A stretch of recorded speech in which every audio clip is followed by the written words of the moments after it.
एक सरोवर में नग्न अपनी पत्नियों के साथ स्नान कर रहे थे। नारद बाबा ने देख लिया तो क्रोध में आकर के श्राप दे दिया गंधर्वों को। श्राप देने के बाद जब क्रोध शांत हुआ तो मन में सोचने लगे कि जिस प्रकार से एक पिता के 2 पुत्र हों या 4 हों 3 हों जितने भी हों आपस में लड़ते हैं, एक पुत्र दूसरे पुत्र को कुछ भला बुरा बोलता है तो कष्ट किसे होता है? माता पिता को, कि देखो मेरी संतानें आपस में लड़ रही हैं। तो यही बात नारद जी ने सोचा कि हम सब संतान हैं भगवान की, हमको भी भगवान ने बनाया, इन गंधर्वों को भी बनाया, और मैंने इनको श्राप दिया तो शायद परमात्मा को बुरा लगा होगा। ये बात सोच के पार्वती जी ने, नारद जी ने सोचा कि अब हम थोड़ा सा ध्यान तप पूजा ध्यान में अपना समय बिताएं और भगवान का तप करें। तप करके अपने इस प्रायश्चित जो भूल मैंने की है क्रोधावश आकर के, इसका कुछ प्रायश्चित कर सकूं। शास्त्र कहते हैं कि प्रायश्चित करना है तो मात्र एक मार्ग है आदमी के पास, और वो मार्ग है भजन का। आपसे कोई भूल भटक हो जाए तो आप भगवान का भजन करो, भजन करने से आपका प्रायश्चित हो जाएगा। फिर वो भूल जो है ना भगवान अपने हिस्से में ले लेते हैं, तो समाप्त हो जाता है वो दोष। नारद जी ने प्रायश्चित करने के लिए सोचा कि भगवान का हम तप करें। नारद जी ने हिमगिरि गुहा देखी एक पावन, एक पर्वत चोटी पर बैठ करके भगवान की तपस्या में लग गए।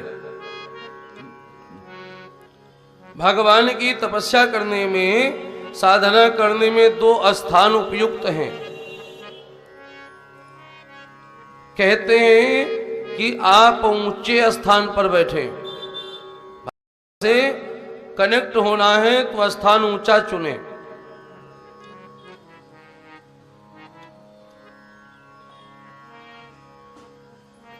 और या फिर कोई जल का किनारा चुने। ये व्यासपीठी ऊंची क्यों बनाई जाती है? ये इसलिए नहीं कि ऐसे इस तरीके से बनती तो बड़ी अच्छी लगती, इसके पीछे पहले से कारण है। आप आसन बैठते हैं, चौकी लगाकर बैठते हैं, कुछ डालते हैं गद्दा, उसी ऊपर आसनी, फिर बैठते हैं। क्यों ऊंचा बनाते हैं? उसका भी पहले से ही कारण है। ऐसा नहीं कि तुम्हारे शरीर में मिट्टी लग जाएगी इसलिए बैठते हो, नहीं, उसका कारण है।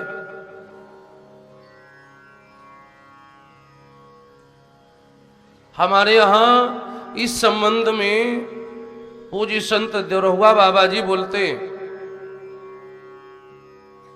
कि स्थान अगर ऊंचा होगा तो विचार भी आपके ऊंचे होंगे। आप तो देवरा बाबा का नाम सुने ही हैं, बहुत लोगों ने दर्शन भी किया होगा। वही स्थान है अयोध्या जी में जहां हम रहते हैं। पूज्य संत देवरहुआ बाबा कहा करते थे कि ऊंचे स्थान पर बैठेंगे तो विचार भी ऊंचे आएंगे, अगर नीचे बैठेंगे तो विचार भी नीचे आएंगे। इसलिए हमेशा उच्च बैठने की कोशिश करें। आसन, वासन और शासन, ये 3 चीजें आदमी की दुरुस्त होनी चाहिए, और जिसकी दुरुस्त नहीं है उसका जीवन भी दुरुस्त नहीं है।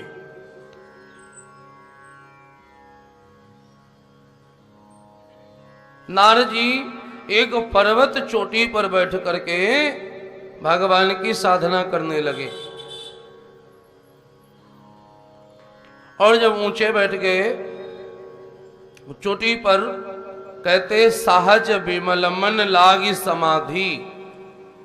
भगवान के प्रति भाव हो तो सहज में ही आदमी की समाधि लग जाती, ध्यान लग जाता है। और नहीं तो आंखें मीच के बैठे हैं और ध्यान कहीं और भागता रहता है, ध्यान एक जगह रुकता ही नहीं। होता है कि नहीं? भागता रहता है ध्यान।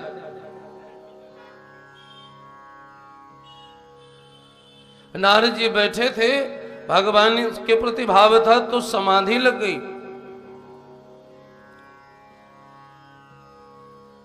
आप जब अच्छा काम करते हैं तो समाज में कुछ लोग होते हैं जिनके पेट में दर्द होने लगता है। आपको अच्छा कुछ करते हुए कुछ लोग समाज के होते हैं जो नहीं देख सकते।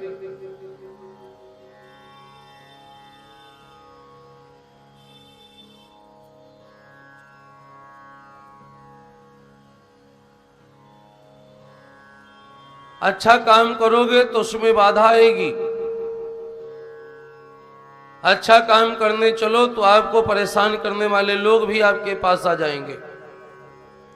अच्छे काम में हमेशा बाधा पड़ती है, लेकिन अच्छा काम कभी रुकता नहीं। बाधा चाहे जितनी आवे, काम संपन्न ही होगा भगवान की इच्छा से।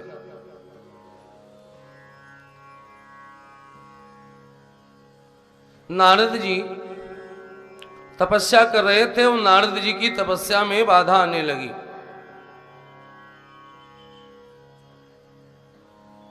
अभी बैठ जाएं, अभी जब हम बुलाएंगे तब आइएगा आप लोग, ठीक है? अभी फिलहाल में बैठे, बुलाएंगे एक एक करके मत आओ।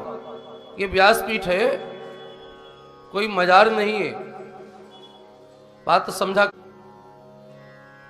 तपस्या कर रहे हैं देव ऋषि। नारद की तपस्या को देख करके देवराज इंद्र के मन में विचार आया कि नारद जी इतनी तपस्या क्यों कर रहे हैं? वो तो पहले से सम्मान पाते हैं समाज में, ब्रह्म ऋषि हैं, अब इन्हें और क्या चाहिए? तो कहीं ऐसा तो नहीं है कि हमारा ये इंद्रासन पाना चाहते हो? कुछ लोग होते हैं संपन्न तो हो जाते हैं, भगवान की दया होती है तो संपन्न तो हो जाते हैं, लेकिन उनके आचार विचार, उनकी हरकतें बहुत छोटी रहती हैं। ऐसे बहुत लोग हैं, धन से तो बड़े हो गए लेकिन आदतों से वो वैसे के वैसे हैं। आदतें तो तुच्छ ही रहती हैं। इंद्र कौन है? इंद्र देवताओं के राजा, लेकिन स्वभाव कैसा है? कोई भी तपस्या करने लगे उनको सबसे पहले प्रॉब्लम, उनको दिक्कत। उनको हर किसी की तपस्या से दिक्कत रहती है।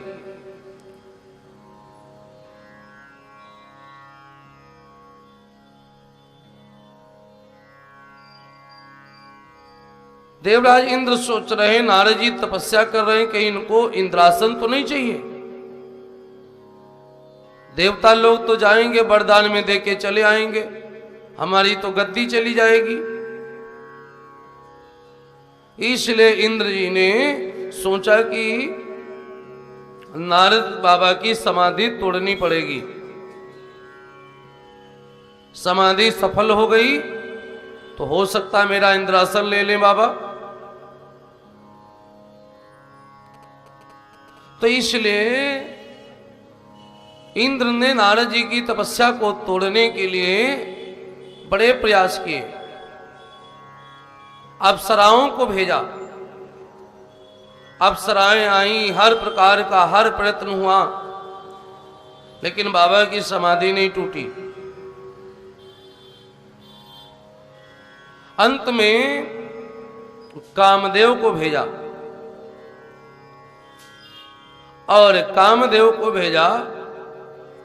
कामदेव से कहा कि आप समाधि तोड़े बिना मत आना, नहीं तो आपकी तो खैर नहीं। अच्छा, ऊपर वाले जो अधिकारी होते नीचे वाले कर्मचारी के ऊपर दबाव बनाते रहते। अब बेचारा कर्मचारी क्या करे, अधिकारी से तो कुछ बोल नहीं सकता, कहना मानना पड़ता है। इंद्र ने कहा कि बिना समाधि तोड़े मत आना। एक अप्सरा को साथ में भेजा। इंद्र लोक की सबसे सुंदर अप्सरा हैं जिनका नाम है रंभा।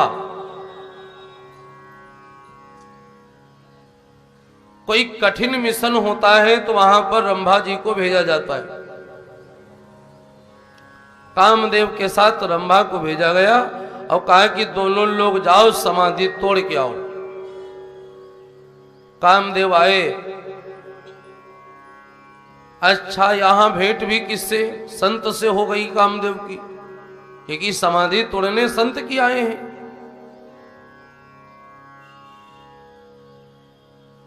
किसी और संसारिक व्यक्ति की होती तो टूटी भी जाती। अब वो भी नारद जैसे संत।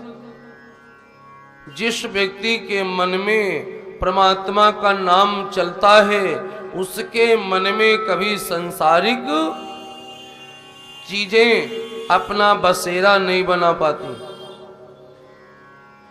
और बना भी लेंगी तो क्षण मात्र में दूर होंगी, ज्यादा समय तक टिक नहीं पाएंगी। कोई भगवान ही लीला करना चाहे तो थोड़े बहुत समय तक भले आ जाएं, फिर ज्यादा समय तक टिक नहीं पाएंगी। ये विशेषता है। अगर भगवान का चिंतन मनन तुम्हारे हृदय में है तो तुम्हें संसारिक हवाएं जो है वो नहीं छुएंगी। एक बार लक्ष्मी जी और भगवान विष्णु में बात हो गई। विष्णु मतलब नारायण परमात्मा और लक्ष्मी मतलब मोह माया दुनियादारी धन दौलत। दोनों लोगों में बातचीत हुई। लक्ष्मी जी कहे हम बड़ी और भगवान बोले हम बड़े। अब बात कटे ना तो बात हुई कि चलो मृत्यु लोक में चलो। लक्ष्मी जी ने विष्णु जी से कहा पहले वहां चलो जहां हम आपको ले चलें। जिसका बहुमत ज्यादा होगा वही विजयी, जिसकी बात सिद्ध हो जाएगी। बोले ठीक।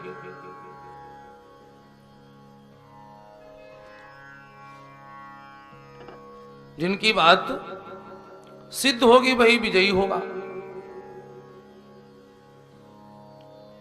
और भगवान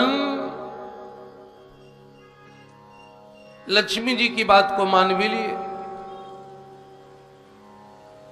यहां मत आया करो। आप लोगों को कितनी बार मना किया कि कथा चल रही हो तो बीच में सब ना करो, नहीं तो हम कथा बंद करते, पहले आप ही लोग कर लो सब। अगर हमें अच्छा नहीं लगेगा तभी तो टोकेंगे, और अगर हम टोकेंगे तो उससे पहले कुछ सोचेंगे, और सोचेंगे तो हंसी वाली बात थोड़े ना सोचते होंगे। इसलिए बात को समझा करिए। मना करने पर आने पर ही आप ही का नुकसान है।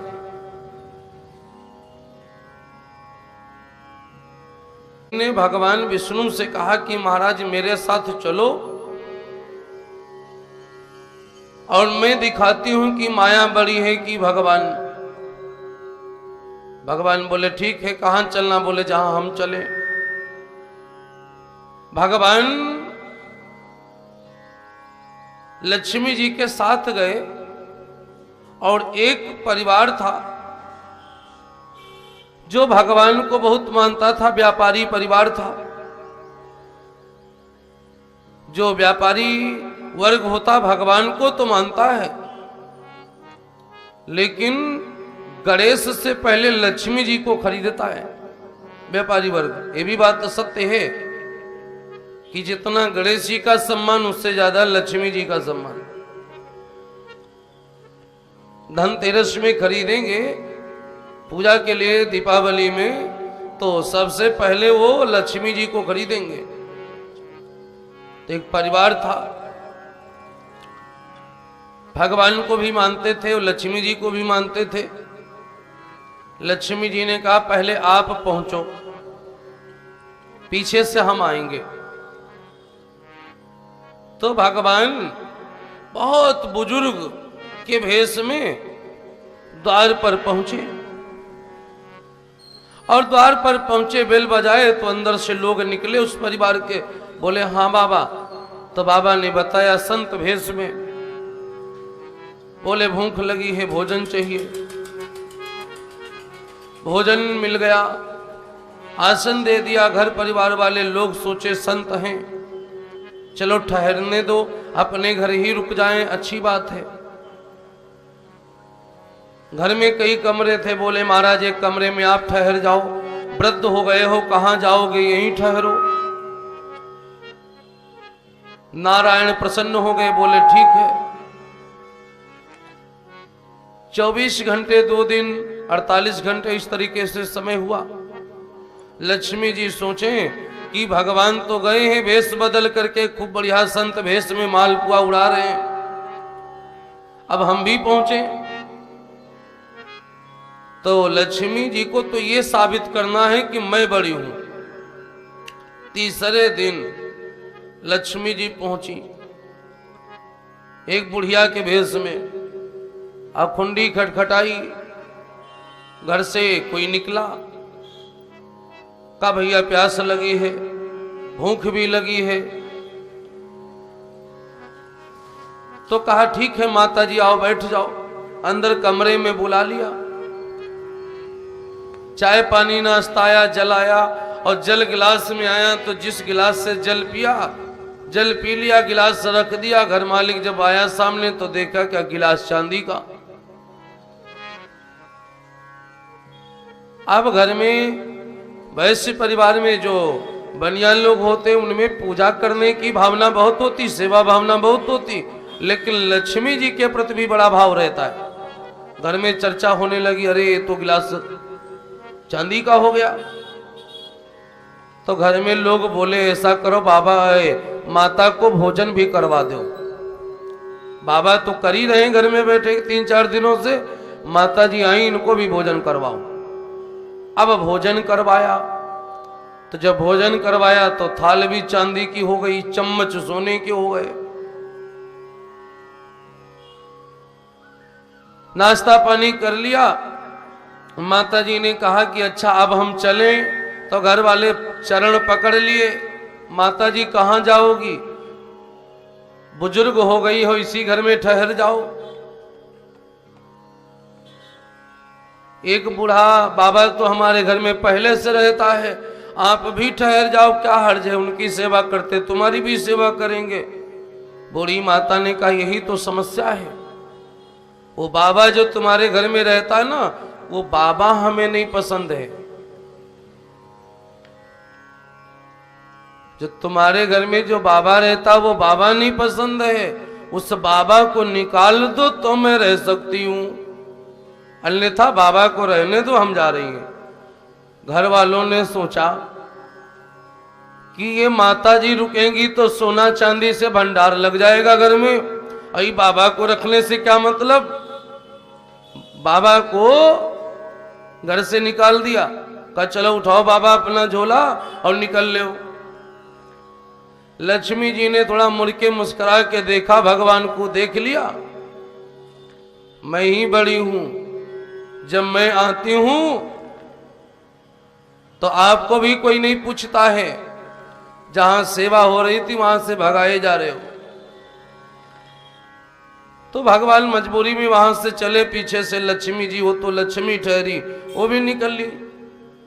बहाना बनाकर एकांत में जाकर मिले तो लक्ष्मी जी ने व्यंग में कहा भगवान से, देख लिया, मैं कहती थी कि मैं बड़ी हूं और आप कहते थे कि आप बड़े हैं, पता चल गया कौन बड़ा है। भगवान ने कभी बात पूरी नहीं है, तुमने जहां कहा वहां हम आए, अब जहां हम चलते हैं आप वहां चलो, एक बार आप हमारे साथ चलो। भेष बदल लिए, भगवान बाबा जी बन गए, वो बुजुर्ग महिला बन गई लक्ष्मी जी। और दोनों लोग पहुंच गए कहां? एक आश्रम में, जहां संत लोग भगवान का भजन करते हैं। आश्रम में पंगति होती है, समय होता है जब, तो पंगति होती है। तो भोजन का समय आया तो वहां संतों को बोल दिया जाता है कि अब भोजन प्रसादी का समय। सभी संत आकर के अपना अपना थाल लेकर बैठ जाते। महात्माओं का अपना अपना थाल होता है, अपना अपना पात्र होता है जिसमें वो जल पीते हैं। अब क्या था, जब बैठ गए दोनों लोग, आराम से बैठ जाओ,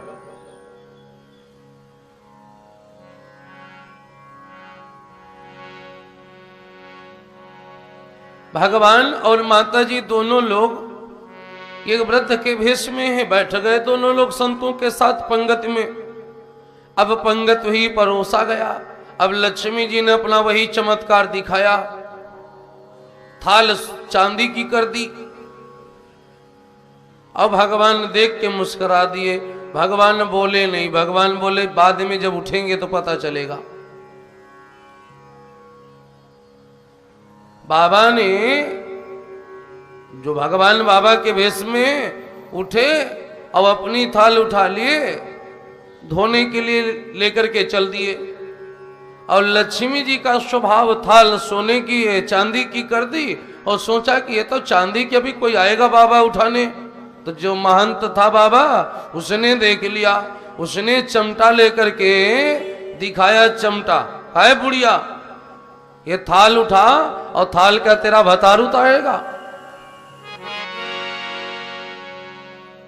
तो बात समझ में आई कि सब कहीं माया नहीं चलती है, सब कहीं रुपया पैसा नहीं चलता है। भगवान की कृपा है तभी तक धन दौलत की आवश्यकता है। भगवान की कृपा है तभी तक आपको व्यवस्थाएं चाहिए, जीवन है, सब चाहिए। एक उदाहरण और सुना देते हैं। एक बार लक्ष्मी जी में और भगवान में फिर कुछ समय के बाद अपनी अपनी दोनों लोग अलापने लगे। लक्ष्मी जी बोले मैं बड़ी हूं, भगवान बोले मैं बड़ा हूं। बात कटे ना दोनों लोगों में। लक्ष्मी जी और भगवान के साथ बोली कि चलो फिर देखते हैं समाज में चल के। एक दृश्य दिखा, सामने कुछ लोग जा रहे हैं, एक मुर्दे को कंधे पर रखे भी 4 लोग, पीछे से नात रिश्तेदार जो भी हितैषी लोग होते हैं, बोला राम नाम सत्य है, मुर्दा लिए जा रहे हैं। लक्ष्मी जी ने कहा कि भगवान ये स्थिति वैराग्य की मानी जाती। बोले हाँ। बोले जब कोई कितना भी बड़ा लोभी क्यों न हो, किसी की मिट्टी देह संस्कार में जाता है तो वैराग्य आ ही जाता है कुछ समय के लिए। बोले हाँ। तो बोले देखो इस वैराग्य की स्थिति में भी मैं माया का जाल फेंकती हूं। देखना जितने वैराग्य में डूबे हैं ये अभी माया में डूब जाएंगे। भगवान ने कहा दिखाओ, दिखाओ अपनी कृपा हम भी देखें। लक्ष्मी जी ने क्या किया, जहां मुर्दा लिए लोग जा रहे थे उससे 500 कदम आगे खूब ढेर सारा सोना चांदी असरफी सब कुछ बिखेर दिया जमीन पर। अब ऐसे बिखेरा कि जो लोग जा रहे हैं उनकी नजर भी पड़ जाए, वो देख भी ले, तभी तो लालच बढ़ेगा। लोग वहीं पर पहुंचे, नजर डाली, लोगों ने तो देखा क्या मोती है, सरफी हीरा मोती सब पड़े भी है, सोना चांदी। अच्छा सत्य में लोगों के अंदर लोभ आ गया। जो वृद्ध बुजुर्ग आदमी जिसने शरीर शांत किया था उसके 4 पुत्र थे, चारों कंधे दिए थे, उन्होंने भी देख लिया। तो मन में तर्क वितर्क चल रहे हैं, जो लोग गए हैं उनके भी और 4 पुत्रों के भी मन में तर्क वितर्क चल रहे हैं। क्या विषय चल रहा है कि सोना चांदी रोज रोज तो मिलेगा नहीं। मन में आता है कि पापा की डेड बॉडी को रख दें और जा करके पहले सोना चांदी या सरफिया लूट लें। पापा तो शरीर छोड़ ही दिए, पापा तो अब मिलेंगे नहीं, तो सोना चांदी तो मिल रहा है तो इसे तो ले लें। फिर मन में भाव आवे कि अगर हम इस स्थिति में ऐसा करेंगे तो ये सब जो पीछे चल रहे हैं राम नाम सत्य बोलते हुए ये यही कहेंगे कि देखो लड़के इतने लालची कि पिता मर गया उसका शोक नहीं है, सोना चांदी में मन बसाए। तो यही व्यंग उनके मन में चल रहा तर्क वितर्क। और जो गए थे समाज के लोग वो भी सोचे मौका अच्छा है, सोना चांदी पड़ा है, मन करता उठा लें लूट लें। लेकिन अगर लूटेंगे तो 4 लोग क्या कहेंगे कि कम से कम इस समय तो वैराग्य आ जाता, इस समय तो मोह माया न सताती। इस समय भी मोह माया सता रही है। तो सोचे सब मन में और लूटने कोई न जाए। कहते हैं मन में जो भाव प्रबल होगा उसी की जीत होगी। अच्छाई या बुराई, बुराई प्रबल है तो बुराई जीत जाएगी, अच्छाई हार जाएगी। अब अच्छाई प्रबल हो गई तो बुराई नष्ट हो जाएगी, अच्छाई जीत जाएगी। सोचते सोचते 200 कदम आगे निकल गए। बुराई का प्रभाव प्रबल हो गया। चारों बेटों ने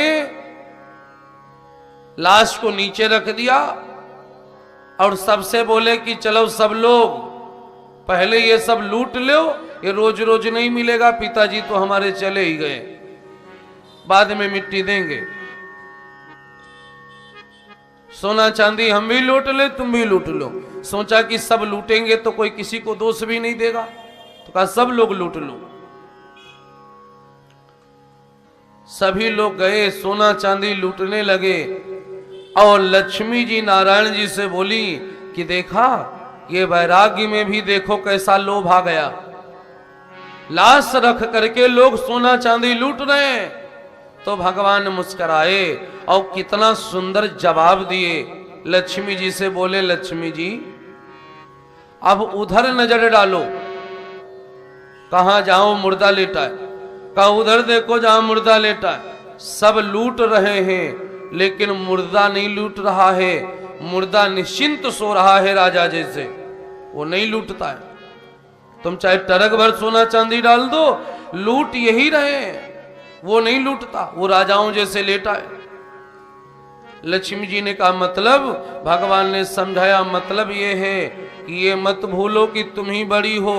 ये सोचो जिसको हम चाहते हैं वही आपको चाहता है, और जिसको हम नहीं चाहते हैं वो आपको भी नहीं चाहता है। बात तो समझ में आ गई। भगवान बोले जिसे हम चाहते वही तो संसार में है, जिसे नहीं चाहते वो संसार में नहीं है। और जो जिंदा नहीं, जिसे मैं चाहता नहीं, वो तुम्हें क्यों चाहेगा। तो ये मत भूलो कि आप ही बड़ी हो। आपको वही चाहता है जिसे हम चाहते हैं,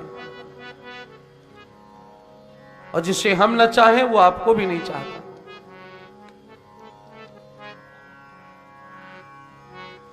भगवान को प्राप्त करने चलेंगे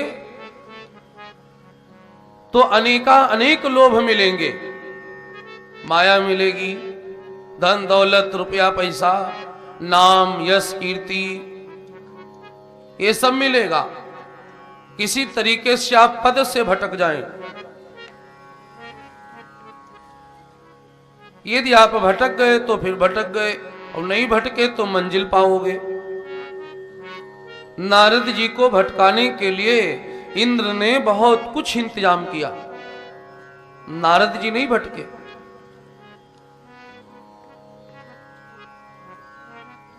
अंत में कामदेव और रंभा जी को भेजा गया। रंभा जी स्वर्ग लोक की मानी हुई अप्सराएं, कठिन मिशन होता है वहीं भेजी जाती हैं। आ करके अपना प्रभाव करने लगी कि नारद जी की तपस्या टूट जाए, समाधि टूट जाए। नारद जी के ऊपर इसका कोई प्रभाव नहीं हुआ। नारद जी ज्यों के त्यों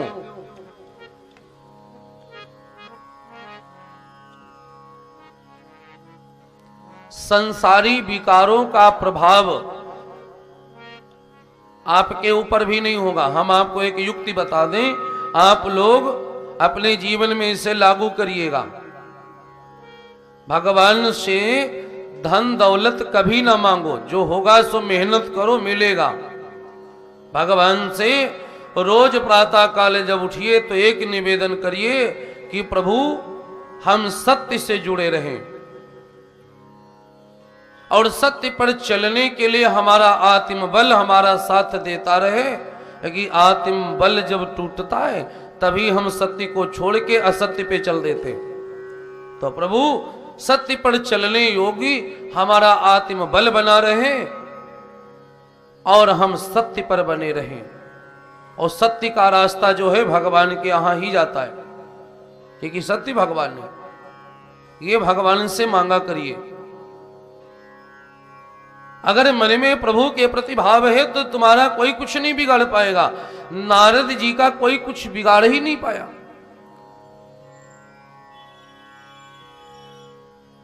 पूर्वा हवा चला दी। पूर्वा जैसे 4 हवाएं होती हैं, 10 दिशाएं होती हैं। ईशान कोण मिलाकर के सारे कोण, दिशा कोण और ये सब मिलाकर के 10 दिशाएं मानी जाती हैं। और 10 दिशाओं में 4 दिशाएं तो मुख्य हैं जिनको हम आप पहचानते हैं, पूरब पश्चिम उत्तर दक्षिण। ये चारों दिशा से जो हवाएं आती हैं, चारों हवाओं का प्रभाव अलग अलग रहता है। दक्षिण की हवा चलेगी तो अलग प्रभाव होगा, और जीव के मन के ऊपर प्रभाव पड़ता है। इन हवाओं का जीव के मन पर प्रभाव पड़ता है। कभी ध्यान दीजिएगा, पछवा हवा चलती है तब आदमी चिड़चिड़ा हो जाता है, जिसे लूक बोलते हो आप लोग। पछवा हवा चलती तभी तो फसलें पकती हैं, वो क्या है? लू है। तो लू जब चलती है तो आदमी कैसा हो जाता है? चिड़चिड़ा हो जाता है। जैसे पूरब की हवा चलेगी तो कहते हैं पूरब की हवा से कामना बढ़ती है, आदमी में काम भाव आता है, स्त्री हो या पुरुष, पूर्वा हवा के प्रभाव में। हर दिशा की हर हवा का एक अपना गुण है। नारद जी के लिए कामदेव और ब्रह्मा जी ने कौन सी हवा चलाई? पूर्वा की कामना पर आ जाए नारद जी के अंदर, और ब्रह्मा जी तो है ही है सामने। लेकिन नारद के मन में भगवान का नाम है। जितनी देर नाम चित्त में रखोगे उतनी देर रहेगा एक ही। एक ही रहता है अंदर, दो एक साथ रह नहीं सकते। अच्छाई रहे या बुराई। एक बार एक राजा कहीं जा रहे थे, तो सुबह के 4 बजे थे, अपने राजकाज का हाल चाल जानने के लिए निकले थे। तो उन्होंने कुछ आहट सुनी। चेहरा दिखता नहीं था, कोई दूर से आ रहा था, क्योंकि सुबह सुबह अब शहर में तो रोड लाइट है, गांव में जाओ अभी भी 4 बजे नहीं दिखता है, पास में आदमी आता है तब दिखता है। राजा ने पूछा कौन? तो कोई महिला थी, उसने कहा मैं हूं महाराज। राजा ने पूछा तुम्हारा नाम क्या है? कहा बुद्धि देवी। राजा ने पूछा रहती कहां हो? कहा मस्तिष्क में रहती हूं। राजा ने कहा ठीक है जाओ। और राजा आगे बढ़े तो कोई और आहट सुनी, फिर आवाज दिया कौन? फिर कोई महिला बोली मैं हूं महाराज। क्या नाम है तुम्हारा? कहा मेरा नाम है शक्ति देवी। कहां रहती हो? पूरे शरीर में रहती हूं। ठीक है, जाओ। फिर राजा आगे बढ़े, फिर कोई आहट सुनाई दी। राजा ने पूछा कौन? फिर कोई महिला बोली, मैं हूं महाराज। क्या नाम है आपका? कहा दयावती। राजा ने पूछा रहती कहां हो? बताया हृदय में। राजा ने कहा ठीक है, जाओ। फिर राजा कुछ आगे बढ़े, फिर कोई आहट सुनाई दी पड़ी। जब सुनाई पड़ी फिर पूछा कौन? इस बार कोई पुरुष बोला, मैं हूं महाराज। क्या नाम है तुम्हारा? उसने कहा हमारा नाम है लोभ। कहा कहां रहते हो? कहा हृदय में रहते हैं। राजा ने फटकारा उसे, कहा तुम पागल हो गए हो? हृदय में तुम कैसे रह सकते हो? हृदय में तो दयावती रहती है, और फिर तुम कैसे आए? तो कहा रहती तो दयावती ही है, लेकिन जब मैं आता हूं तो अच्छे अच्छों की दया भाग जाती है, फिर दया नहीं रहती लोगों के मन में। हमको देख के दयावती अपना स्थान बदल लेती, वो भाग खड़ी होती, फिर मैं ही रहता हूं। राजा और आगे बढ़े, फिर कोई आहट सुनी, फिर पूछा कौन? फिर कोई पुरुष बोला मैं हूं। राजा ने पूछा क्या नाम है तुम्हारा? का नाम है क्रोध। का रहते कहां हो? का मस्तिष्क में रहता हूं। राजा ने झुलझुला के फटकार लगाई, पागल हो गए हो? तुम मस्तिष्क में कैसे रह सकते? बोले क्यों?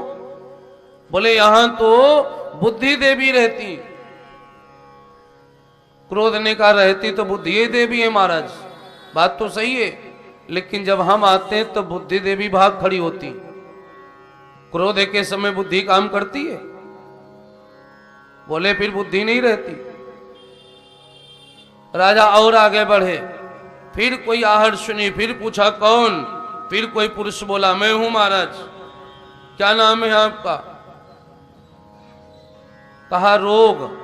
कहा कहां रहते हो? बोले पूरे शरीर में रहते। राजा झुलझुला गए, कहा सब उल्टा नाम सनाम बोलते रहते हो। अरे तुम कहां से आए? पूरे शरीर में। पूरे शरीर में तो शक्ति देवी रहती। रोग ने कहा महाराज बुरा ना माने, रहती तो शक्ति देवी है, लेकिन जब हम आते हैं तो अच्छे अच्छों की शक्ति छीण हो जाती। अच्छे अच्छों की शक्ति काम नहीं करती। हाथी इतना बलवान होता है, शक्तिशाली होता है, उसे भी जब ज्वर आता है तो भी धराशाही हो जाता है। कहा मैं रोग हूं, आने पर अच्छे अच्छों की शक्तियां छीण हो जाती। तो कहने का मतलब रहेगी एक ही चीज अंदर, अच्छाई रखो या बुराई। नारद जी के मन में भगवान की भक्ति चल रही है, नाम चल रहा है, और नाम जहां चल रहा है वहां काम का प्रभाव नहीं होता।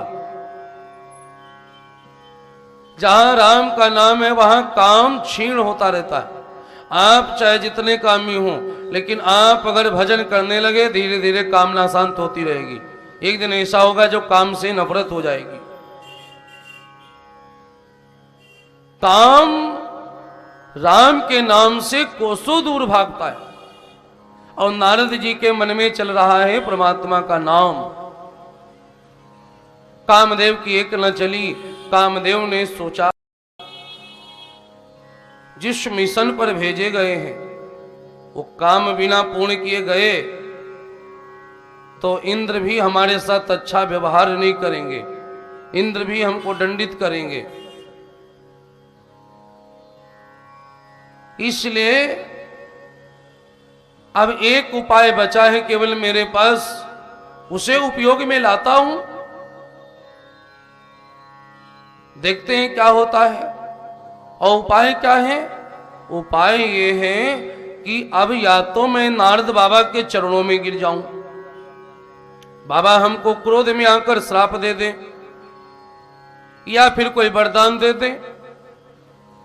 अच्छा वरदान दें या श्राप दें, कुछ भी दें, लेकिन जो मुख्य उद्देश्य है तपस्या को तोड़ना, उसमें तो हम सफल ही हो जाएंगे।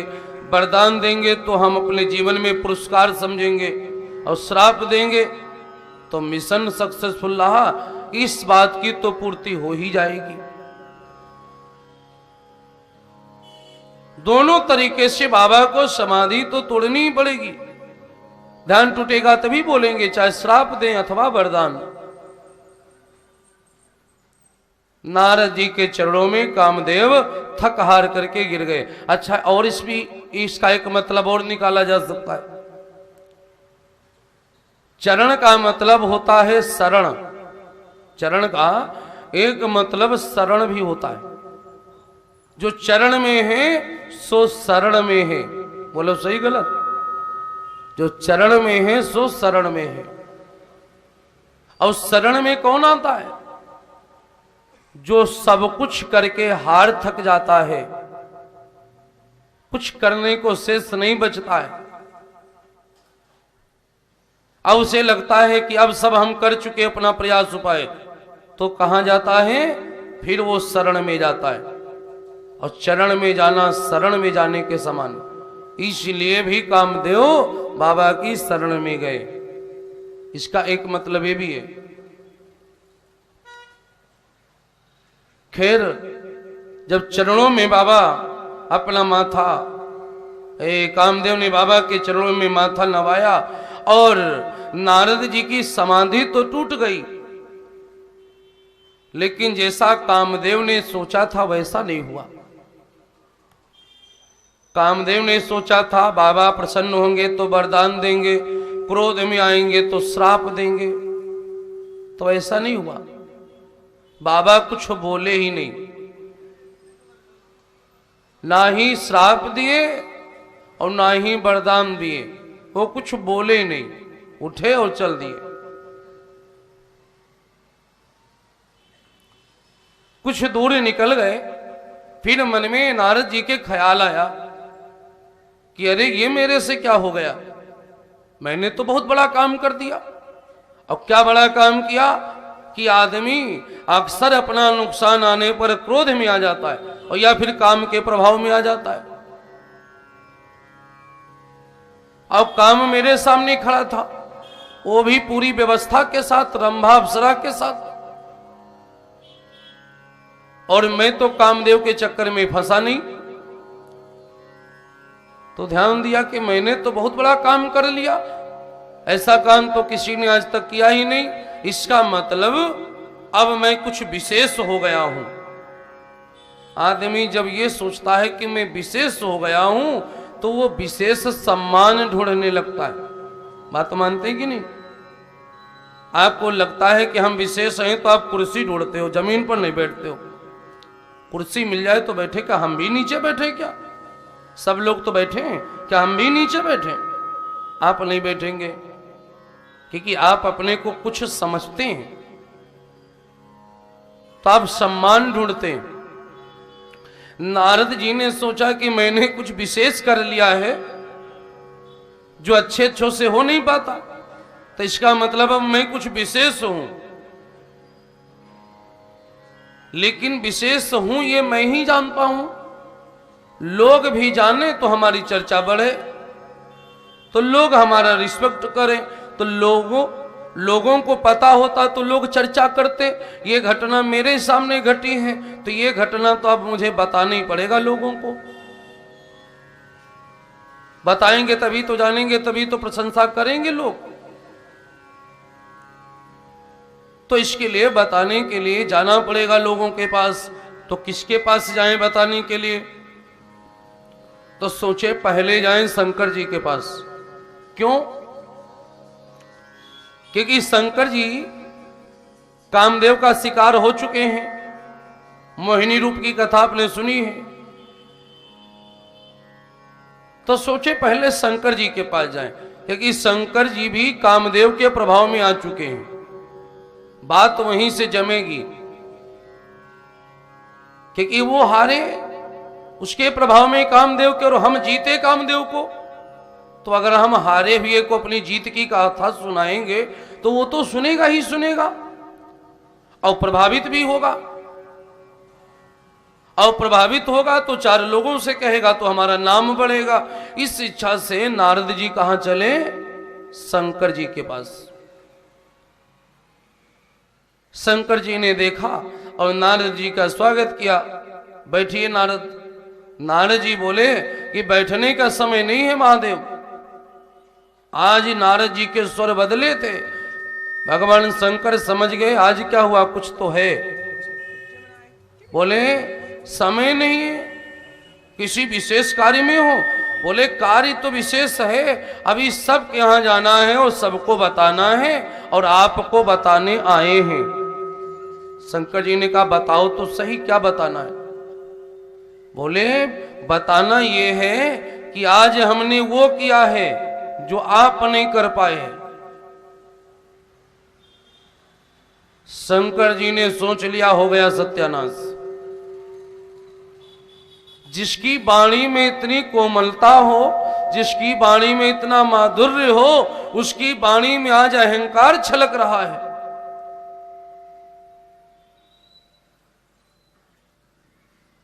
जिसकी वाणी में इतना माधुर्य अभी तक होता था, जो नारद आते थे इतना वाणी माधुर्य बहता था, भजमन नारायण नारायण गाते रहते थे, मगन रहते थे, हम लोगों को अच्छा लगता था।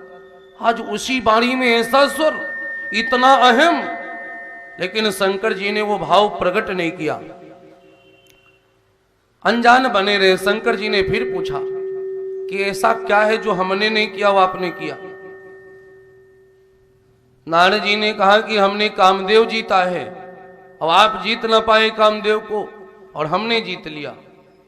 अच्छा, इससे पहले नारद बता चुके हैं कि समय ज्यादा नहीं है, हमको सबको कुछ बताना है। तो शंकर जी समझ गए कि नारद जी अभी हमको बताएं फिर और कहीं जाएंगे बताने। हम लोग भले अभिमान करें, भगवान हमेशा हमारा कल्याण चाहते हैं, अपने भक्तों का उद्धार चाहते हैं, कल्याण चाहते हैं। शंकर जी ने नारद जी को समझाया, नारद ये बात तुमने हमें सुना दी, कोई बात नहीं, और किसी से न कहना। नारद जी को बात उल्टा समझ में आई। यही तो प्रभाव है माया का। माया का प्रभाव होता है जब आदमी का समय आ जाता है बुरा, तो सबसे पहले आदमी उसी व्यक्ति की बात का खंडन करता है जो उसके कल्याण की बात करता है, और जो आदमी उसे खाई खंदक में ढकेल रहा हो उसकी बातें उसे अच्छी लगती। अपने समर्थक का विरोध आदमी सबसे पहले करता है जब उसकी बुद्धि गलत रास्ते पे चल पड़ती या जीवन में कुछ बुरा होने वाला होता है। ये पहचान है, हमेशा याद रखो।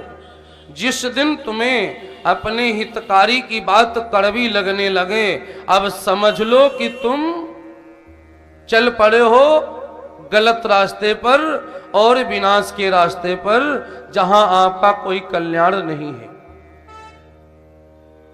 आज नारद जी को शंकर जी की बातें अच्छी नहीं लगती, शंकर जी की बात नारद जी को बुरी लगती। शंकर जी समझा रहे थे कि नारद जी सबको बताएंगे तो सभी लोग नारद जी के विषय में जानेंगे कि इतने अच्छे संत थे, इतने अहंकारी हो गए, तो नारद जी की छवि खराब हो जाएगी। तो नारद जी की छवि बचाने के लिए नारद जी ने, शंकर जी ने नारद जी को ये सलाह दी कि किसी को मत बताना कि तुमने कामदेव जीता है।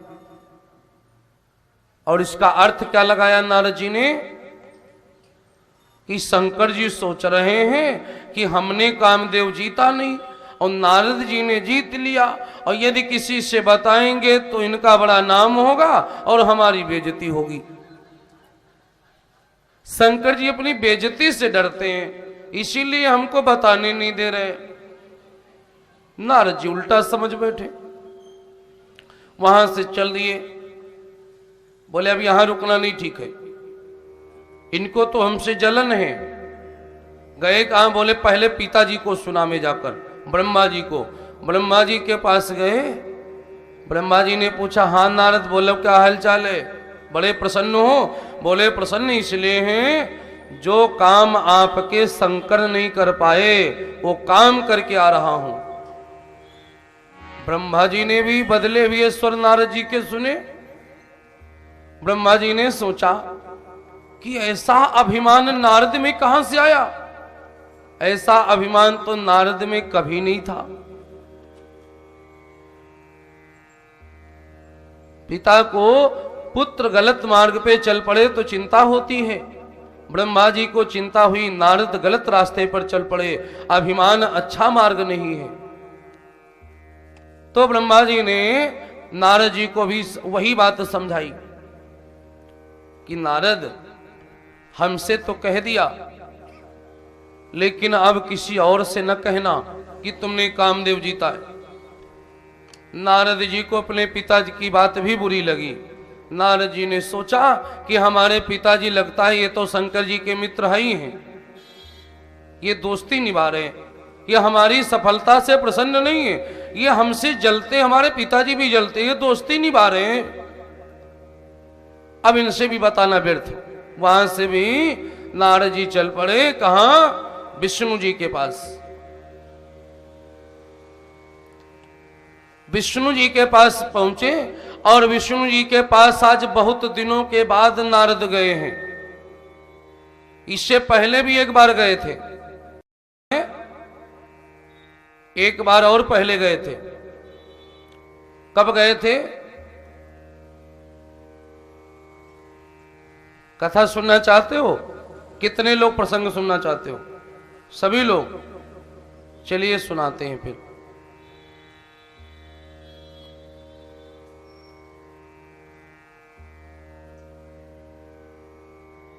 थोड़ा बहुत आज कथा में विलंब होगा, कोई दिक्कत तो नहीं है? तो ठीक है, हमें तो कोई दिक्कत नहीं। अब 10 बजे तक बैठो तो और अच्छी बात है। हमें तो कथा कहने में ही बहुत अच्छा लगता है। मुझे यहाँ इस गद्दी पर बैठने पर वो आनंद मिलता है जो कहीं नहीं मिलता है, तो मुझे तो कोई दिक्कत नहीं।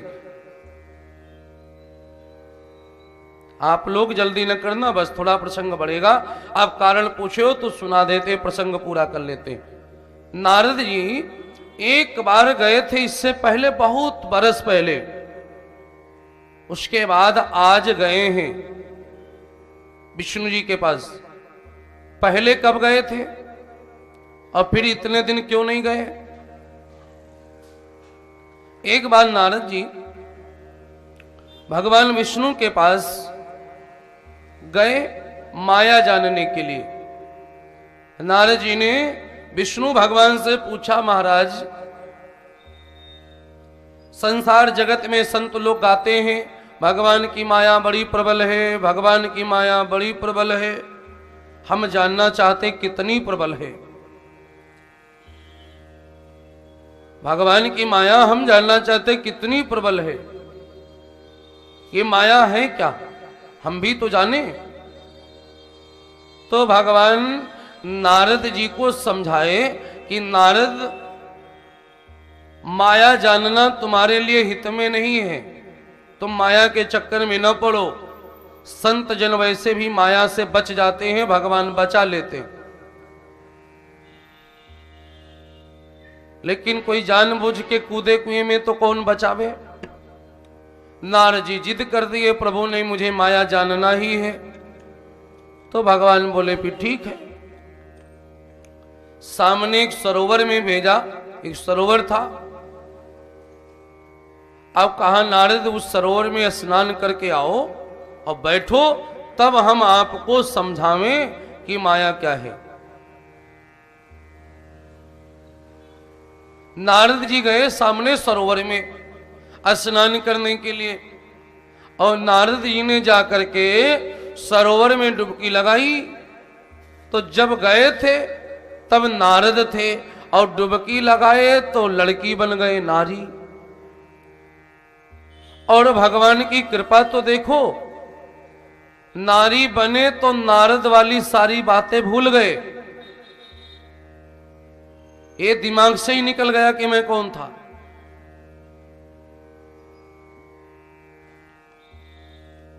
इतना सुंदर स्वरूप मिला, बहुत ही सुंदर स्वरूप मिला भगवान ने दिया। अब 18 साल की उम्र। एक राजा उसी समय वहां से निकले तो राजा की नजर पड़ गई और इतनी सुंदर कन्या। पहले राजा लोग जो सुंदर कन्या होती थी पसंद आ जाती थी तो विवाह कर लेते थे। राजतंत्र था ना, लोकतंत्र थोड़े ना था। राजा जो बोलते वही शासन है। राजा ने कन्या को ले, नारद बने हैं कन्या, और ले जाकर विवाह किया। अब आगे की बात बोलेंगे तो आप लोगों को हंसी आएगी कि ऐसा भी है, लेकिन सत्य है। उस लड़की से शादी किया राजा ने और कहते हैं कि 60 बच्चे पैदा किए। अगर सगर के चचेरे भाई 60,000 हो सकते हैं तो 60 में क्या दिक्कत। 60 बच्चे पैदा किए राजा ने, अपनी रानी बनाया। कुछ समय बीत गया, भगवान ने सोचा कि अब चलो लीला को समाप्त करें, नारद को वापस लावे। तो भगवान ने लीला फिर रच दी। किसी पड़ोसी राजा ने आक्रमण कर दिया राज्य पर। राजा का राजपाट सब नष्ट हो गया। 60 पुत्र जो रानी से पैदा किए थे उनको भी राजा ने मार दिया, सब नष्ट कर दिया एक तरफ से, कुछ बचा ही नहीं। राज्य पे अपना कब्जा कर लिया। अब रानी बैठी रो में, तो भगवान ने पंडा का वेश धारण किए और आए पास में। अब बोले रानी से क्यों रो रही हो रानी। तो रानी ने रो रो के अपनी बात बताई। कहा महाराज मेरे 60 पुत्र थे, वो सब मार दिए गए, मेरा पति मार दिया गया, मेरा राज्य चला गया, मेरा सर्वस्व नष्ट हो गया, हम कंगाल हो गई। अब मैं इसी दुख में रो रही हूं कि मेरा परिवार मेरी नजरों के सामने मारा गया। भगवान को हंसी तो आई लेकिन हंसी रोक लिए। भगवान भी तो लीलाधारी हैं, लीला कर रहे हैं। भगवान ने कहा अच्छा रानी, जब लोगों के घर कोई शरीर शांत होता है तो उसकी मुक्ति के लिए पुराण सुनी जाती, आप लोग जानते हैं। तो कहा पुराण सुन लो ताकि उनकी सबकी मुक्ति हो जाए। रानी ने कहा ठीक है सुना दो महाराज। तो उसी सरोवर में भेजा, जहां नारद को भेजा था। कहा सरोवर में जाओ, स्नान करके आओ, फिर बैठो तो हम आपको पुराण सुनावे। रानी गई, और जैसे रानी गई तो गई थी तो रानी, और डुबकी लगाई और जैसे बाहर आई फिर नारद। पहले जब लड़की बने थे तो नारद वाली कहानी भूल गए थे, अब बने नारद तो लड़की वाली और रानी वाली कहानी नहीं भूले। मन ही मन इतना शर्मिंदा हुए कि बताओ मैं नारद और मैं लड़की बना, किसी की पत्नी बना, और मेरे द्वारा 60 बच्चे पैदा किए राजा ने, और वो भी मारे गए। मैं उनके लिए रो रही, मैं रानी बन के रो रही थी और मैं नारद था। समझ में आ गया यही भगवान की माया है, यही भगवान की माया है। आपकी उम्र 20 साल है, आपकी शादी नहीं हुई, आपको अपने बच्चे की टेंशन नहीं है। शादी हुई, अभी बच्चा जैसे आया 1-2 साल में आपकी गोद में, आपका मोह बढ़ गया ये मेरा है। अभी ये जो आपका आज मेरा है ना, ये कल कहीं और था, तब आपका कोई संबंध नहीं था, कोई माया नहीं थी, ये मेरा है। थी माया? नहीं थी, कोई मोह नहीं था। अब आज है,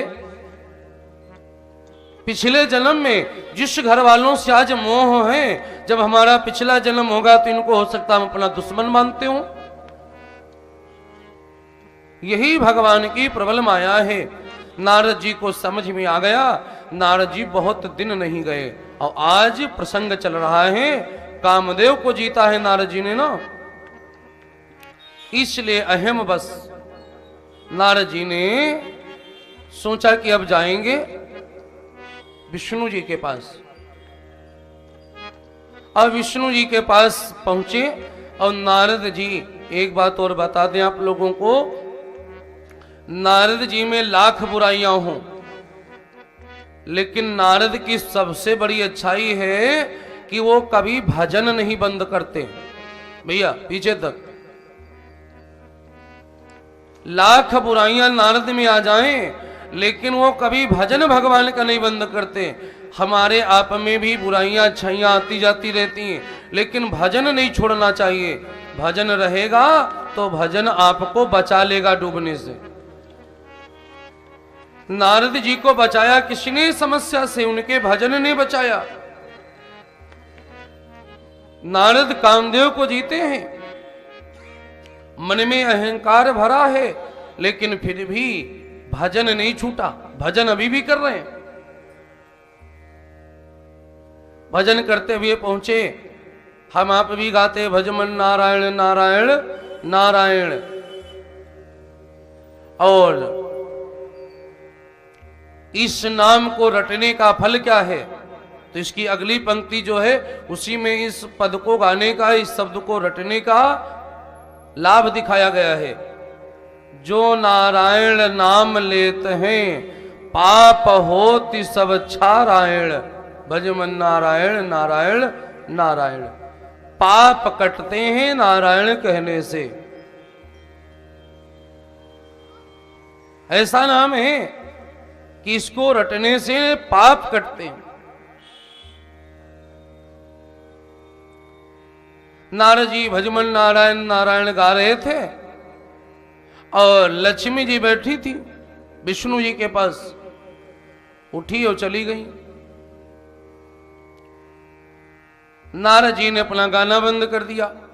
नारद जी ने विष्णु जी से पूछा कि महाराज बताओ लक्ष्मी जी चली क्यों गई?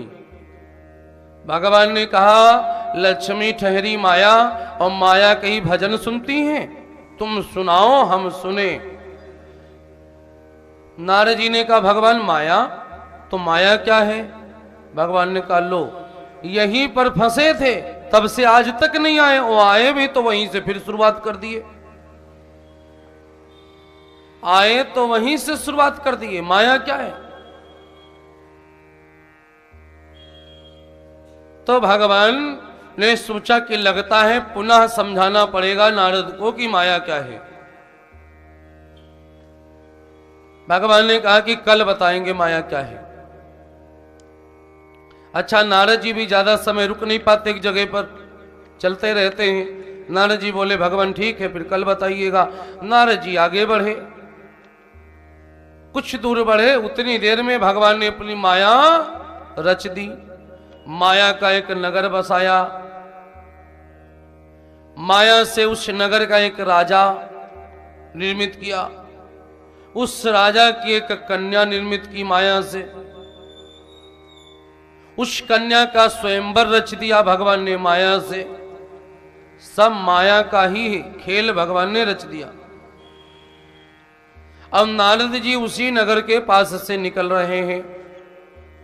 राजा को सूचना मिली नारद जैसे परम ज्ञानी संत के दर्शन भी हो जाएंगे और कुछ धर्म लाभ भी मिल जाएगा। दरबार में बुलवाया। नारद जी राजमहल गए। राजा ने वहां अपनी कन्या की हस्तरेखा देखने के लिए नारद जी से निवेदन किया। नारद जी हस्तरेखा उस कन्या की देखते हैं और हस्तरेखा देखने में भगवान माया समझाना चाहते ना, माया का प्रभाव है, इसलिए जो दिखना चाहिए था वो नारद को दिखा नहीं। बहुत बार लोग कहते हैं कि नारद से चौपाई का अर्थ गलत हो गया। हम लोग भी बोलते हैं, व्याख्या करने के विचार में नहीं होते तो सरल शब्द बोल के निकल लेते आगे। लेकिन अगर व्याख्या करने का विचार है तो फिर चर्चा होगी। अक्सर बोलते हैं कि नारद जी ने भाग्य रेखा देखा और गलत देख लिया। नारद जी ने गलत नहीं देखा, होनी का प्रभाव है। भगवान जो चाहेंगे आप वही देखोगे, मानते हो? भगवान जो चाहेंगे आप वही देखोगे, और भगवान नहीं चाहेंगे तो बगल में रखी हुई चीज भी आप देख नहीं पाओगे। ज्ञानी को भी आप अज्ञानी ही देखोगे, गुण भी आपको अवगुण की दृष्टि से दिखेंगे। भगवान की माया का प्रभाव है नारद के ऊपर, इसलिए नारद तो देखना चाहते हैं सत्य, लेकिन सत्य नहीं दिख रहा है। नारद के ऊपर माया का प्रभाव, इसलिए नारद को उल्टा पुल्टा ही दिख रहा है। रेखा देखी तो भाग्य रेखा में जो पति की रेखा थी, लिखा था जो यही बरई अमर सोई होई।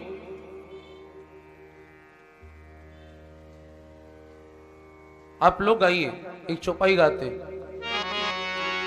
जो यही बरई अमर सोई होई, जो यही बरई अमर सोई होई, जो यह बरई अमर सोई होई, जो यह बरई अमर सोई होई, जो यह बरई अमर सोई होई। समर भूमि दी तै नहीं कोई, समर भूमि जीते नहीं कोई, समर भूमि जीते नहीं कोई। नारद जी देख रहे हैं, ऐसा क्यों? क्योंकि भगवान जो चाहेंगे वही दिखेगा।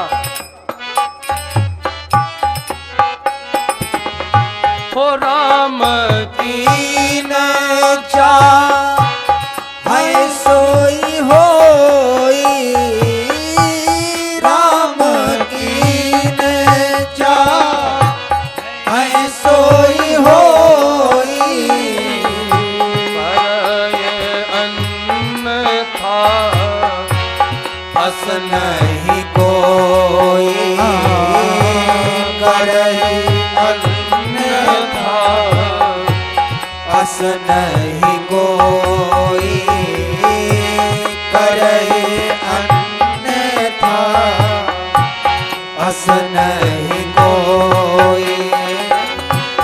राम कीन चाहे सोई होई, ओ राम कीन चाहे सोई होई, परहे अन्यथा अस नहीं कोई, परहे अन्यथा अस नहीं कोई, करहे अन्यथा अस नहीं कोई। इसलिए नारद को आज दिख रहा है भगवान के होनी पर भाववश। भगवान की माया का प्रभाव है और होनी घटित हो रही है, इसलिए नारद जो देखना चाहते वो नहीं दिख रहा है, दिख कुछ हो रहा है।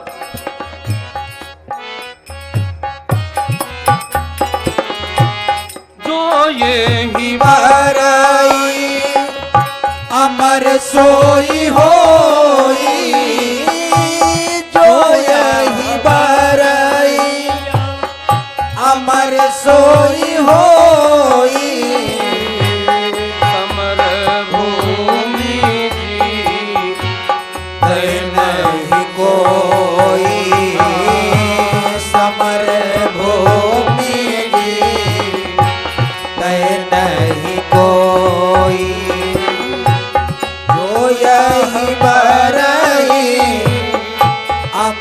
सोई होई जो यह बरई अमर सोई होई समर भूमि जीते नहीं कोई समर भूमि जीते नहीं कोई समर भूमि जीते नहीं कोई। नारद जी भागी पढ़ रहे हैं, जो यही बरई अमर सोई होई, इस कन्या के साथ जो विवाह करेगा वो अमर हो जाएगा। उसे कोई युद्ध भूमि में कोई जीत नहीं पाएगा, वो अजय हो जाएगा। जबकि अर्थ ये है, उस रेखा का अर्थ ये है कि जो वर्ण करेगा वो अमर होगा पहले से। अमर सोई होई यहां पर पास्ट टेंस है, मतलब पहले से बात दर्शाई जा रही है कि अमर सोई होई मतलब पहले से होगा। वो बात व्याकरण साफ साफ अर्थ दे रही है कि बात का यही अर्थ था कि पहले से अमर होगा, वही वर्ण करेगा। लेकिन होनी बस नारद वो नहीं देख पा रहे जो सत्य है, देख रहे हैं अपने होनी प्रभाव के बस जो दिख रहा है। क्या दिख रहा है कि जो विवाह करेगा सो अमर हो जाएगा। अब नारद जी के मन में आया अमर होने का भाव, अमर होने की लालसा जगी। अमर होने के लिए शादी करना जरूरी है, और शादी स्वयंवर है। स्वयंवर के विषय में आप जानते हैं, समझते हैं कि वहां लड़की जो दूल्हा पसंद आएगा उसी को अपना दूल्हा बनाएगी। बैठे तो बहुत लोग होते हैं स्वयंवर में, जो सुंदर हो, अच्छा लगे देखने में, उसको ही जयमाल पड़ेगी। और नारद जी सोचे कि हम सुंदर भी नहीं हैं,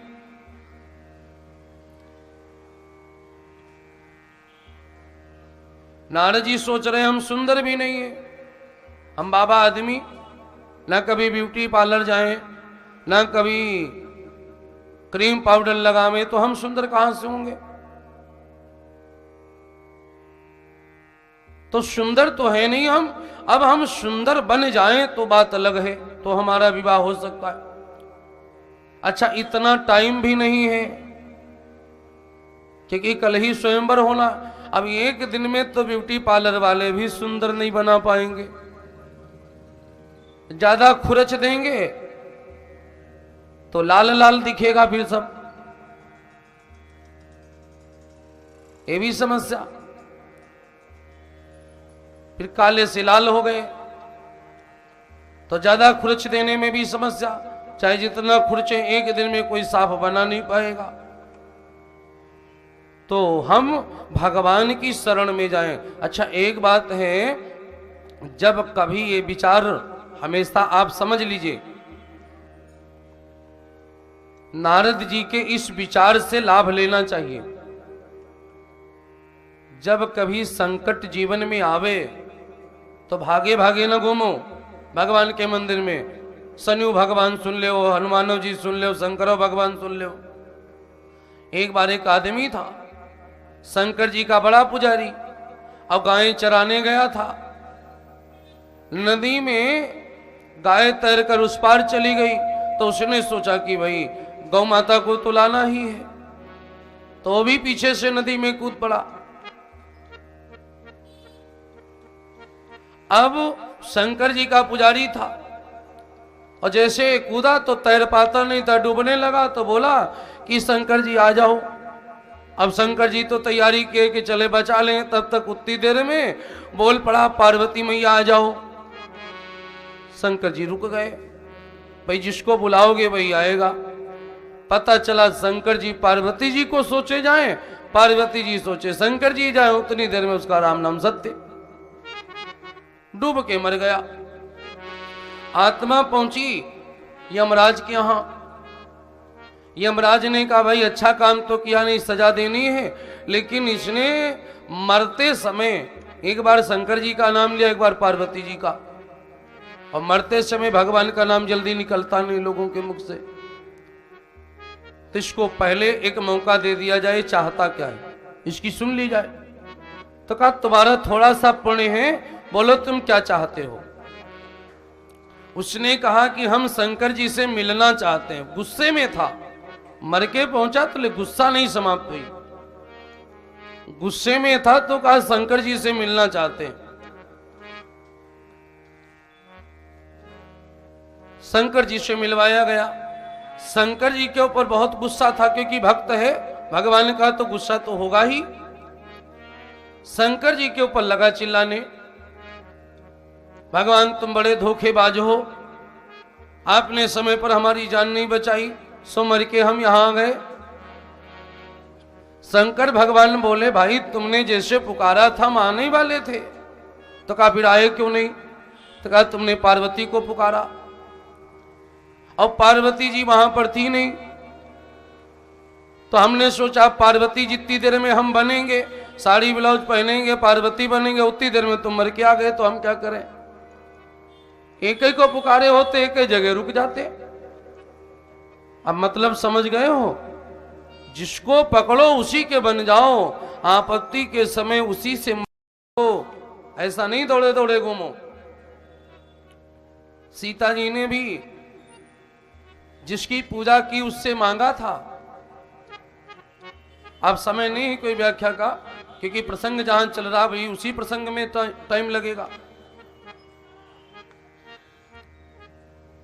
तो कहते हैं कि आपत्ति के समय आवश्यकता पड़ने पर आप जिनकी पूजा करते हैं उनसे ही मांगिए अपने जीवन में। नारद जी से बात सीखनी चाहिए। नारद जी ने किससे मांगा, भगवान विष्णु से, क्योंकि नारायण का ही तो भजन करते हैं। विष्णु जी से जाकर मांगा, कहा भगवान अपना रूप दे दो, तो भगवान बोले ले लो, लेकिन करोगे क्या, बोले शादी करना है। तो भगवान मन में सोचे कि ठीक है माया के चक्कर में पड़ोगे तभी तो माया जानोगे। तो बोले ठीक है शादी करना है या कुछ भी चाहिए, हमसे क्या मतलब, हमसे तुम जो मांग रहे हो तो देने से मतलब, रूप चाहिए ना, लो रूप ले लो। भगवान देने जा रहे थे और उतनी देर में नारद जी फिर बोल पड़े, और जैसे बोले भगवान ने प्लान बदल दिया। भगवान ने सोचा ये तो हम ही फंसाए जा रहे हैं, नारद हम ही को फंसा रहे हैं अपनी बात में। मैंने अगर रूप दे दिया और शादी हो गई तो बाद में ये हमसे कहेंगे, हमने तो कहा था जिसमें मेरा हित हो वो करिएगा। जही विधि होई नाथ हित मोरा, जही विधि होई नाथ हित मोरा, करहु सुबेगी दास मैं तोरा, करहु सुबेगी दास मैं तोरा, करहु सुबेगी दास मैं तोरा, जही विधि होई नाथ हित मोरा, करहु सुबेगी दास मैं तोरा, करहु सुबेगी दास मैं तोरा। जही विधि होए नाथ हित मोरा, करहु सुबेगी दास मैं तोरा। जिसमें मेरा हित हो वो करिए प्रभु। भगवान अपना रूप देने जा रहे थे, उतनी देर में भगवान ने प्लान बदल दिया। भगवान बोले अगर अब दे दिया तो बाद में नारद हम ही को दोष देंगे कि हमने तो कहा था, आप ही ने हमें फंसा दिया शादी बारात के चक्कर में। इसलिए भगवान ने सोचा हित इसी में है कि नारद शादी के चक्कर में न फंसे। तो भगवान देने जा रहे थे अपना रूप और दे दिए बानर स्वरूप।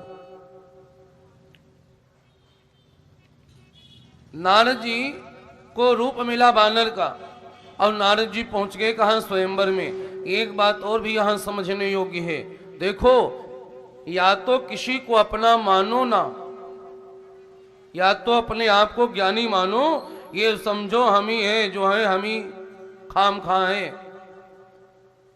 अपने से बड़ा अपने से श्रेष्ठ किसी को मानो ना। और यदि किसी को जीवन में मानो कि आप हमसे बुद्धिमान हो, आप समझदार हो, आप जो विचार करेंगे वो हमारे कल्याण के लिए होगा, तो अगर मान लो तो उसके विचारों पर कभी शंका मत करो। ये ऐसी बातें हैं जो आपके गृहस्थी में काम आने वाली हैं। कथा में बहुत कुछ है जो गृहस्थी में काम आता है। या तो सामने वाले पर मानो ना, और या फिर मानो तो फिर ऐसा मानो कि उस पर संदेह ना बने। यही मन में आवे कि अगर आपको कुछ भला बुरा भी कहा हो तो ये सोचो कि इसमें जरूर मेरा कोई हित होगा। हो सकता है मेरी समझ में ना रहा हो, वो जानते हो। ये बात नारद जी से सीखें। ऐसे नारद नहीं है, नारद में बहुत सारी विशेषताएं भी हैं।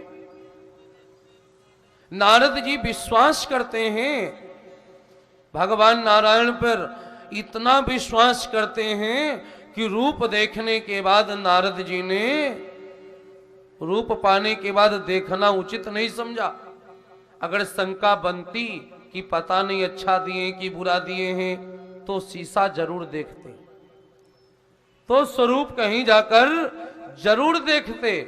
इस पूरे प्रसंग में बड़ी आनंददायक और बड़े मतलब की बात बस इतनी सी है।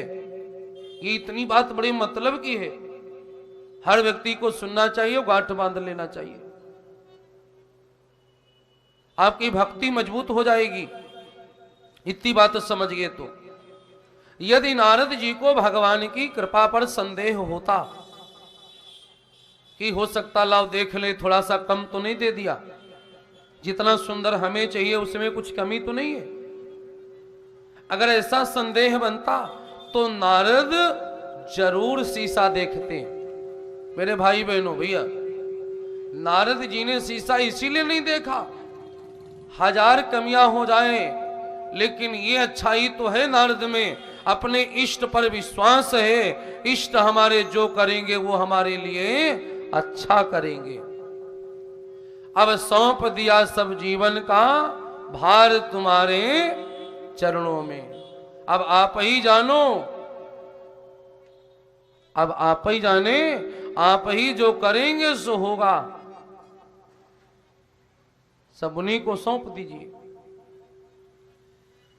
नारद जी ने शीशा नहीं देखा, इतना विश्वास, और भगवान ने वानर रूप दे दिया। नारद जी सीधे स्वयंवर में पहुंचे।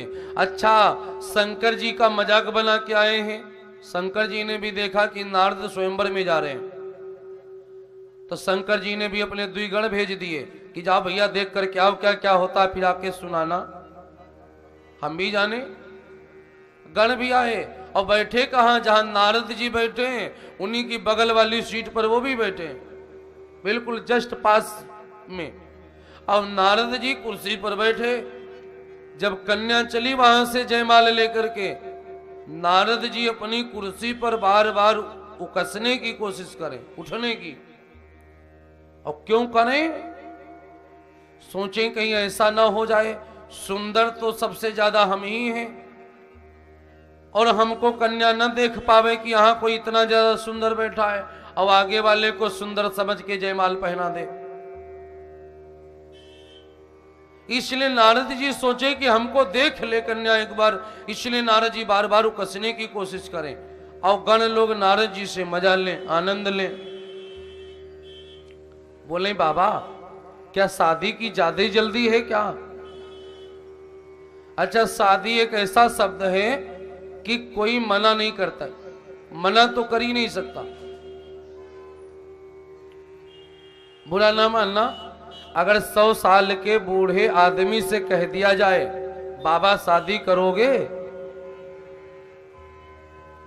तो करवा दें, तो बाबा 100 साल का भले हो, लेकिन बाबा भी यही बोलेंगे चलो नहीं मानते हो तो करवा दो, फिर 2 गिलास पानी ही मिलेगा। शादी ऐसा शब्द है मना तो कर ही नहीं सकता कोई। नारद बाबा शादी के चक्कर में ही फंसे भी है। नारद जी से गण जो आए हैं बाबा के पूछते हैं बाबा क्या शादी की ज्यादा ही जल्दी है क्या? बड़ा उकस रहे हो, बैठो। और इतनी देर में दुल्हन ले गए लक्ष्य निवासा। भगवान की माया थी, भगवान ने नगर बसाया, माया से राजा माया का निर्मित है और कन्या भी माया की है और भगवान मायापति हैं। आए भगवान ही वेश बदल के आए, जयमाल पड़ी, भगवान निकल गए। नारद जी की शादी नहीं हो पाई।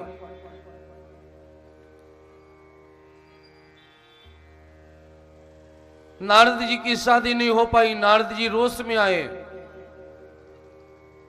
नारद जी ने श्राप दिया। किसको? पहले तो श्राप दिया उन गणों को, शंकर जी के।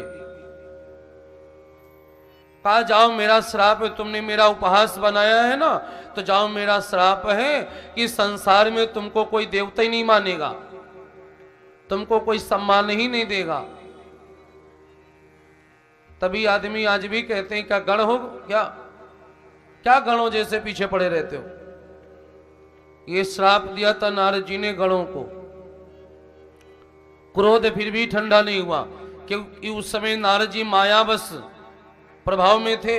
माया के प्रभाव में क्रोध आ गया कि भगवान को श्राप दूंगा, क्योंकि भगवान ने मेरे साथ गलत किया है। जब हम किसी बुरी शक्ति के प्रभाव में होते हैं तो हमें भगवान में भी दोष दिखते हैं। भगवान तुमने ये कर दिया, भगवान तुमने वो कर दिया। नारद जी नारी विरह में व्याकुल थे, इसलिए भगवान में भी नारद जी को दोष दिखा। नारद जी ने मन में भाव रखा कि मैं श्राप दे दूंगा भगवान को। चले जा रहे हैं, पहुंचे जाकर के भगवान को श्राप दिए। अब एक नहीं 2 श्राप दिए। एक श्राप दिया कि प्रभु तुमने, मैं तुम्हारा सेवक हूं, मैं तुम्हारा भक्त हूं, और तुमने मेरे साथ धोखा किया, मुझे बानर का रूप दिया, और आज बानर रूप होने के कारण ही मेरी शादी नहीं हो पाई। मैं नारी विरह में व्याकुल हूं। तो पहली बात श्राप है कि आज मैं जैसे स्त्री के लिए परेशान हूं, शादी विरह में परेशान हूं, मुझे नारी विरह सता रहा है। ठीक उसी प्रकार से एक समय आएगा आप भी अपनी नारी के लिए तड़पोगे, आप भी विलाप करोगे, आप भी हमारे जैसे ही व्याकुल होगे। और राम जी के विषय में आपने सुना है, राम जी ने सीता जी को कितनी व्याकुलता के साथ ढूंढा है। हे खाग मृग है मधुकर श्रेणी, हे खाग मृग है मधुकर श्रेणी, तुम देखी सीता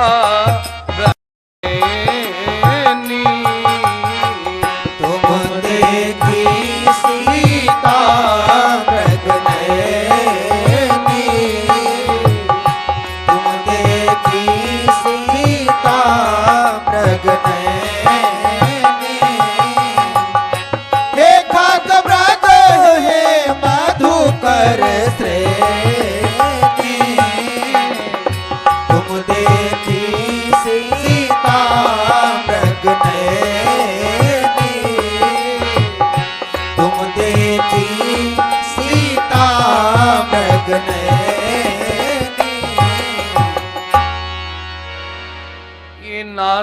का ही श्राप था जो भगवान भोग रहे थे।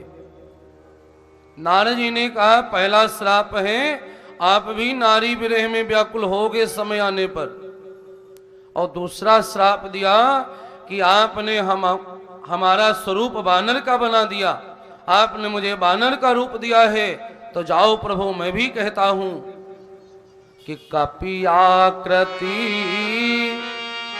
और तुम कीन हमारी,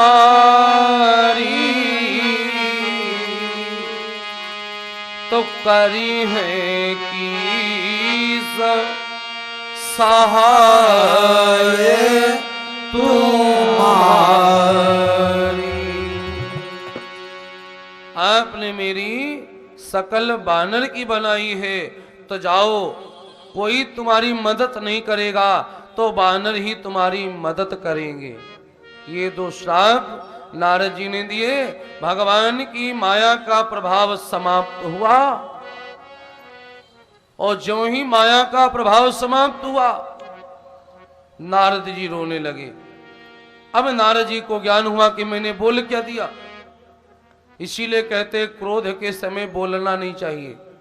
क्रोध में थे नारद बोल दिए, अब पछतावा हो रहा है। क्रोध में मत बोलो, क्रोध आवे उतनी देर शांत रहो, घड़ी सहित टल जाए फिर आगे देखते क्या होता है। नॉर्मल क्रोध आवे जिसे गुस्सा कहते हैं तब तो कोई बात नहीं, लेकिन जीवन में जब अधिक से अधिक क्रोध, जिस क्रोध का कोई परिणाम हो सकता है, अगर उस स्तर पे तुमको क्रोध आवे तो कोशिश करो शांत रहने की, कोई न कोई समाधान अच्छा निकलेगा। वहां पर क्रोध दिखाने की अवस्था समाप्त हो जाती। आज नारद इतने क्रोध में थे, शांत रहते तो शायद समाधान कुछ और होता, लेकिन आज श्राप दे दिए। माया का प्रभाव समाप्त हुआ। नारद जी रोने लगे और ये सोच के रोने लगे कि मैं कैसी माया में फंस गया। बोले भगवान आपने कौन सी माया में फंसा दिया। भगवान मुस्कुराए बोले नारद ये वही माया जिसे आप जानना चाहते हो, ये वही माया जिसमें तुम फंसे, क्योंकि आप जानना चाहते थे और जानोगे तो तभी जब उसके चक्कर में फंसोगे, इसलिए तुमको माया जनाने के लिए सब करना पड़ा। नारद जी को बड़ा दुख हो रहा है और नारद जी भगवान से बोले नारायण से प्रभु मेरे मन में बड़ी अशांति है, मेरा चित्त शांत नहीं है। तब भगवान विष्णु ने कहां भेजा नारद जी को, जपहु जाई। यहीं से कथा चली थी, याद हो आप लोगों को। हमने कहा था कि भगवान शंकर और भगवान नारायण अलग अलग नहीं है। शंकर जी का कहना मानोगे तो नारायण मिल जाएंगे और नारायण का कहना मानोगे तो शिव की कृपा मिल जाएगी। अब नारायण क्या बोले नारद से, जपहु जाई और शंकर सतनामा, जपहु जाई शंकर सतनामा,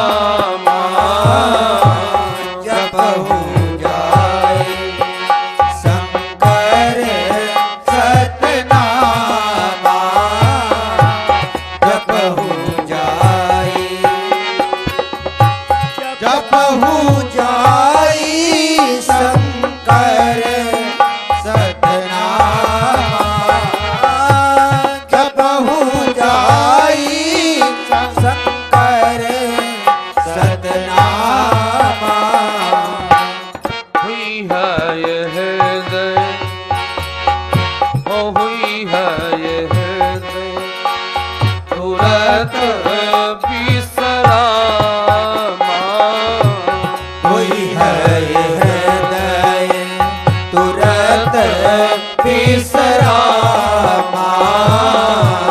हुई है ये हृदय तुरंत विश्रामा, हुई है ये हृदय। जाई शंकर सतनामा जपहु जाई आप जाइए भगवान शंकर का जप करिए, सतनामा आपके हृदय में शांति मिलेगी।